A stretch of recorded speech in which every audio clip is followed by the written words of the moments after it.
প্রবাসীর পাশে কেউ থাকুক আর না থাকুক, শেষ পর্যন্ত কিন্তু তার বরের বউটাই পাশে থাকে।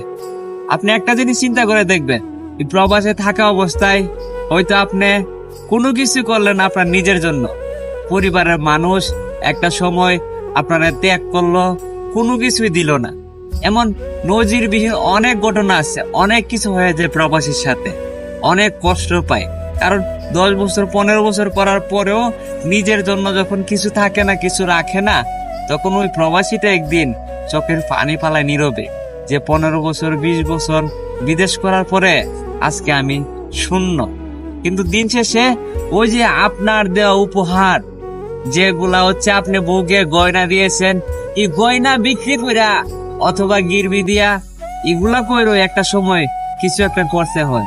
দিন শেষে সবাই চলে গেল, আপনার ঘরের বউটা কিন্তু ভাই আপনার ছাইরা যাইব না। আপনার ছেলে মেয়ে, আপনার বউ আপনার পাশে থাকবো সব সময়।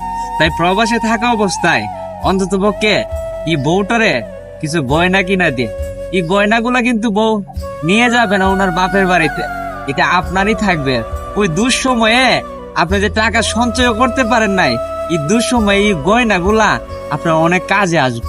তাই সময় থাকতে একটু চিন্তা করবেন। আর গয়না জুড়ানোটা এটা খারাপের কোনো কিছু না, এটা আপনার একটা সম্পদ, এটা আনামত, এটা থাকবে। হয়তো কিছুদিন সে ব্যবহার করবে, কিন্তু এটা আপনারই থাকবে। বিপদে পড়লে এই গয়নাগুলো অনেক কাজে আসবে। দিন শেষে হাজারো ব্যস্ততার মাঝে বউটাকে একটু সময় দিবেন। জানি প্রবাসে যারা থাকে সবাই ব্যস্ত, যতটুকু পারে। আত্মীয় স্বজন বলেন, ভাই কত মানুষ, বন্ধু বান্ধব বলেন, কয়জন আপনার খোঁজ নেয় বলেন তো? কয়জন আপনার খবর নেই? কি খাইছেন, কি করেন, কোন অবস্থায় আছেন?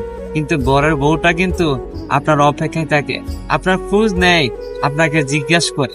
ওই মানুষটাই আপনার পাশে থাকবে সবসময়, বিপদে আপদে সব সময় পাশে পাবেন ঘরের বউটাকে। তাই ঘরের বউটাকে আপনি অবশ্যই ভালো রাখার চেষ্টা করবেন। মনের কথাগুলা ওই মানুষটার কাছে কিন্তু বলা যায়।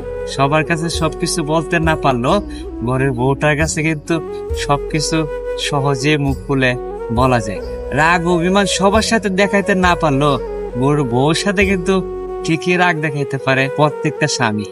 ভালো থাকুক প্রত্যেকটা প্রবাসী, প্রত্যেকটা প্রবাসীর পরিবার সুখে থাকুক।